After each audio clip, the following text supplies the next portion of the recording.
Hello, good morning दोस्तों। कैसे हैं आप लोग? आशा करती हूँ आप लोग ठीक होंगे। खुद पर विश्वास करना सबसे बड़ा साहस है और ये करते रहें। ये मैं रोज़ दोहराती हूँ क्योंकि खुद पर विश्वास करने से ज़्यादा कुछ है नहीं, है ना। तो सबसे बड़ा गर्व की बात कभी ना गिरने में नहीं है ना, बल्कि हर बार गिरकर उठने में है। जैसे कि सबसे बड़ी बात ये नहीं कि हम कभी नहीं गिरे, है ना। हम हर बार गिरकर उठने में और उसके जो रीज़न है गिरने का उसमें सुधार करने का, तो हर आदमी और हर मानव में मानव के लिए सबसे बड़ी बात है ना। चलिए मैं आज ना कुछ राष्ट्रीय समसामयिकी के इम्पोर्टेंस क्वेश्चन और कल और आज का करंट अफेयर्स को मैं कल डिस्कस कर दूंगी। तो मैं कुछ बहुत इंपॉर्टेंट क्वेश्चन है कि हर एग्जाम में आने के लिए, जितने भी कम्पिटेटिव ऑब्जेक्टिव एग्जाम है ना, तो उसमें आने के लिए ये बहुत ज़रूरी है। मैं थोड़ा सा इससे कुछ डिटेल समझा सकती हूँ, देती हूँ, जो मेंस के लिए भी ज़रूरी होता है ना। तो चलिए मैं क्लास स्टार्ट करती हूँ। आज का क्लास पहला क्वेश्चन है, बोल रहा है कि भारत संविधान हत्या दिवस कब मनाया जाता है ना। तो इसका आंसर है 15 जून, 26 जून, सी है गया 15 मार्च और डी हो गया 11 जून। तो इसका आंसर क्या होगा जी? तो इसका आंसर हो जाएगा 25 जून, है ना। तो अब देखेंगे कि आखिर ये क्यों, मतलब कि क्यों इसको 25 जून को ही ये संविधान हत्या दिवस क्यों मतलब मनाया जा रहा है। इसका कुछ रीजन होगा ना। तो क्यों मनाया गया? क्योंकि देखिए लोकतंत्र की ना ये जो लोकतंत्र की सुरक्षा के लिए, उसके जो इससे जो लोकतंत्र के लिए जो लोग कुर्बान हुए हैं ना, उनको श्रद्धांजलि देने के लिए ये दिवस मनाया गया है, उनके सम्मान में, है ना। तो और आगे देखेंगे कि ये आखिर 15 जून ही क्यों चुना गया ना। तो 25 जून जून 1975 को आपातकाल की घोषणा के पश्चात तत्कालिक केंद्र सरकार द्वारा सत्ता का घोर दुरुपयोग किया गया था, है ना। उस दिन क्या हुआ था कि आपातकाल लगा के ना लोकतंत्र की आत्मा का बोलिएगा कि गला घोटा गया था। इसलिए इस दिन संविधान हत्या दिवस के रूप में मनाया जाता है। चलिए मैं और देर नहीं करती हूँ, वरना काफी लेंदी हो जाता है और फिर आप लोगों को बोरिंग लगता है क्लास, है ना। तो क्वेश्चन नंबर 2 क्या बोल रहा है कि भारत की पहली पूर्ण साक्षर प्रशासनिक इकाई, देखिए प्रशासनिक इकाई ना ये होता है यूनियन टेरिटरी, मतलब केंद्र शासित प्रदेश, क्योंकि प्रशासन के द्वारा उसमें रूल किया जाता है केंद्र सरकार के द्वारा, इसलिए प्रशासनिक इकाई। पहले राज्य तो थे, पुण्य राज्य, पुण्य साक्षर राज्य तो थे, बट जो केंद्र शासित प्रदेश है वो फर्स्ट बार बना है। तो ये कौन है? इसका लद्दाख हो गया, दिल्ली, पांडिचेरी और चंडीगढ़। तो ये कौन सा है? इसका आंसर हो जाएगा ए, है ना। लद्दाख क्या है? पूर्ण साक्षर केंद्र शासित प्रदेश बना है। इससे पहले राज्य में देखेंगे तो गोवा हो गया, है ना, और मिजोरम हो गया, उसमें 97, 98 ऐसे परसेंटेज करके साक्षर लोग हैं। अब साक्षर लोग, मैं बता दूं कि साक्षर लोग कौन है ना। अब पहला दूसरा में पढ़ता है ऐसा वो भी हो सकते हैं ना, तो या फिर बीए किए हैं, एमए किए, वैसे नहीं। साक्षर 1 से 8 साल के कोई भी व्यक्ति जो किसी भी भाषा में, कोई एक भाषा में नहीं कि हिंदी में भाषा में पढ़ना सीखे, किसी भी भाषा में पढ़ना और लिखना सीखे या जानता हो ना, उसे साक्षर कहते हैं, है ना। तो देख लेंगे कि ये पूर्ण पहला प्रशासनिक इकाई कौन है? लद्दाख। ठीक है, चलिए अब क्वेश्चन नंबर 3 देखते हैं।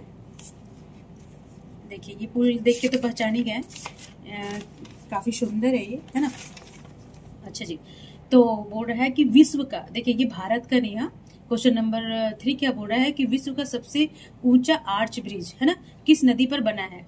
तो ये विश्व का सबसे ऊंचा आर्च ब्रिज किस नदी पे बना हुआ है?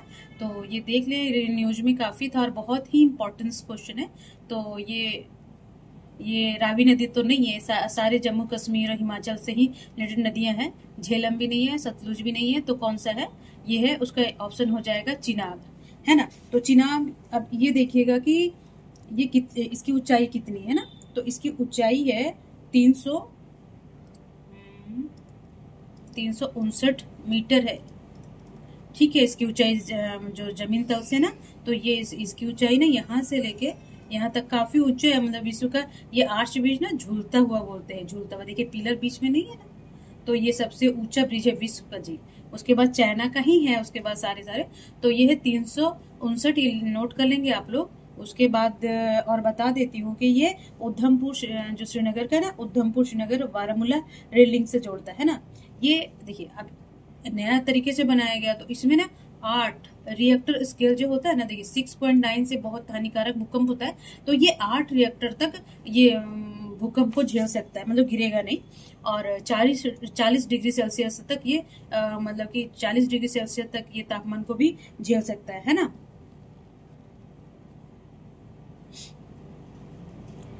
हाँ, और इसकी लंबाई, ऊंचाई तो बोल दिए कि ये 359 मीटर, और इसकी लंबाई कितनी है, ये है, ये भी नोट कर लेंगे ना आप लोग, 1300, यहाँ लिख देती हूँ, यहाँ नहीं दिखता है, 1315 मीटर। ओके, तो ये ये सारे इंपॉर्टेंस है। और ये कहाँ कहाँ पे जोड़ता है, उधमपुर श्रीनगर बारामूला जो लिंक है, रेल लिंक है, उसको जोड़ता है ना। तो ये हो गया, इतना उसकी ऊंचाई हो गया, ये लंबाई हो गया, और ये 8 रिएक्टर स्केल से 40 तापमान से वो कर सकता है। तो अब देखेंगे ये ना अटल बिहारी वाजपेयी के समय से ही ये इसका मतलब कि बनाने का मंजूरी दे दी गई थी ना 2003 में, है ना। तो ये एफिल टावर के लगभग 35 मीटर अधिक ऊंचा है। एफिल टावर पर जानते हैं ना कितना ऊंचा है, तो उससे ना ये 35 मीटर और ऊंचा है। सोचिए कितना ऊंचा होगा, और दिखने में भी काफी सुंदर है। चलिए आगे बढ़ते हैं, ये काफी है, इनफ है इतनी जानकारियां तो।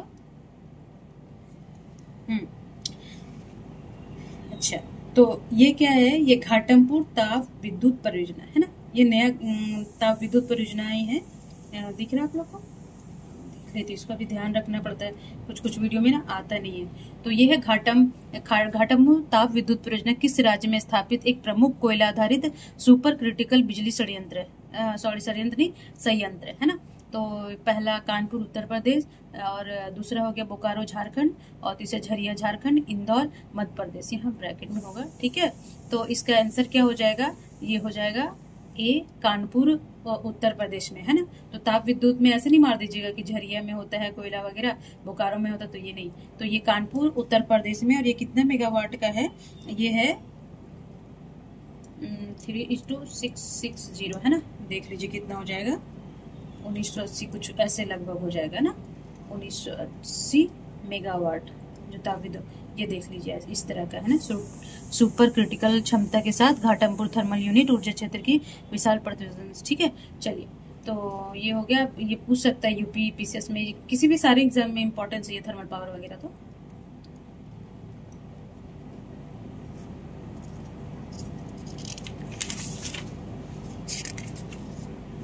ये क्वेश्चन नंबर 5 क्या बोल रहा है ना, कि नई शिक्षा नीति कब लागू किया गया, है ना।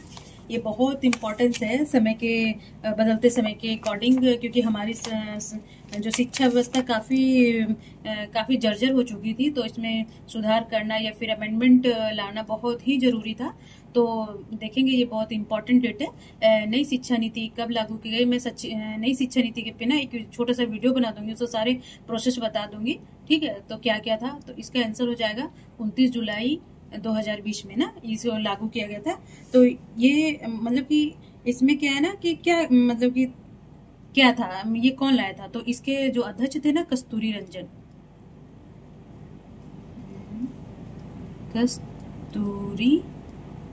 रंजन पूछ लेता है ना कभी कभी कि नई शिक्षा नीति 2020 में जो लागू की गई उसके अध्यक्ष कौन है, और इसका लक्ष्य भी तो कुछ रखा गया होगा ना। तो इसका लक्ष्य क्या रखा गया, 2040 तक, है ना, वैश्विक